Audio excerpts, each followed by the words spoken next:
What's going on, ladies and gentlemen? Chris here with Mayce Collectibles. Today I've got a list of 5 things that you can do to make more money in the UFC card market.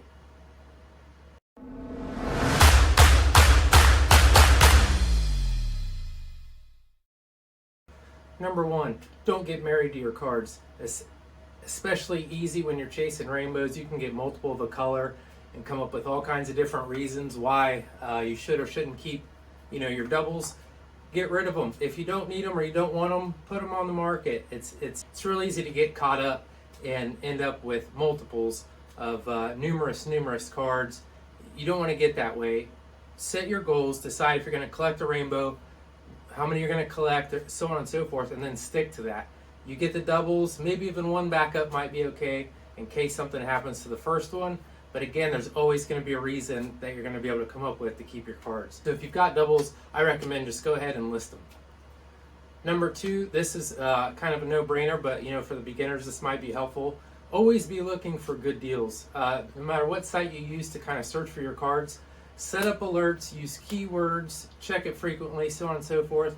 If you got time to be getting on Instagram and Twitter, Facebook, all that crap, then you got time to be getting on eBay and Mercari and constantly looking at the newly listed cards, looking for the best deals, because the guys who are flipping and making the most money, it's exactly what they're doing.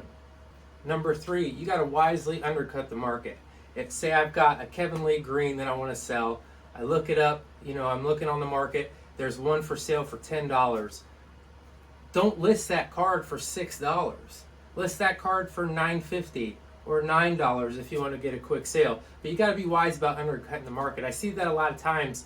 Even if there's 20 of a card out there and they're all between $10 and $15, then one guy comes along and puts his at $4. Hey, I don't got a problem with you undercutting the market. That's smart, but you're taking money out of your own pocket and you're weakening the market that you're participating in at the same time. So be wise about your undercuts. Number 4, wisely overcut the market.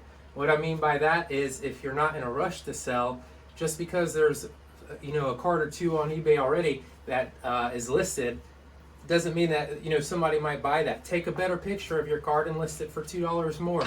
There's a bunch of simple things you can do if you take the time to improve your listing over someone else's if there's only 1 or 2 out there, and charge a little premium for that. Showcase how nice your card is and why your card should be bought. It's also not a bad idea to buy out the market. For instance, if there's just 1 or 2 of a card out there and they're listed relatively cheap to where you don't want to sell your card for that price, buy out the market. Buy both of those cards. Now you have all 3 cards and you can list them for whatever you want. And number 5 is listing your cards at opportunistic times.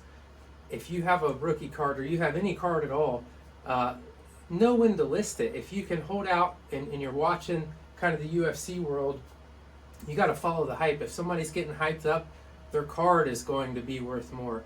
There's always a parallel in the card market against the non-card market, just the UFC market in general. They're always going to run parallel. So if you've got somebody that's really getting hyped up, their card is going to be going for more. So list it then or wait till then. Kind of the same thing with events. If there's a big event coming up, for instance, could be even Justin Gaethje you're fighting at the end of next month. Maybe 2 weeks out, list their cards. People are going to be searching for them. There's going to be a lot of buzz. So all that marketing is being done for you by the UFC and media outlets and so on and so forth. Take advantage of that because that's going to draw more people to your listing and also fetch you the highest price that you can get for the card. One thing I want to add to that as well is you got to make sure that you list your card before the event. Even if it's a popular fighter, what you don't want to do is take the risk of them losing, or if it's a hyped up fighter, you don't want to take a chance of them losing and then your card isn't worth anything. So I always, no matter what, if you're going to list a card based on that criteria at that specific time, I would always go early, at least 2 weeks out from the event. That gives you plenty of time to sell it prior to the event as well as after if they do well. I can't tell you, every time there's a UFC event, I sell cards that night from people who are on the fight card every single time. That's going to do it, folks. I just wanted to make a quick list today. People have been asking a lot about how they can make money selling cards. There's plenty of other ways, but that's just 5 simple ways for beginners to get in and kind of learn how to sell and make a little bit more money with their cards. I hope you enjoyed the video. Tomorrow we'll probably be cracking some more cards. I think I got some high impact we're going to open, so make sure you stay tuned for that. If you didn't see the Monday mailbag video yesterday, go check that out. That's an easy way to make yourself, or rather to get yourself a nice free card.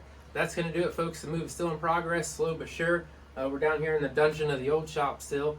I'll probably be filming down here for a couple more weeks maybe, and then we'll be out of here. But that's going to do it, folks. MayceCollectibles.com, Mayce Collectibles on eBay. If you have any questions, MayceCollectibles@gmail.com. I'll be happy to try to answer them. But that's going to do it for today, folks. New video every Monday through Friday. Until next time, take care.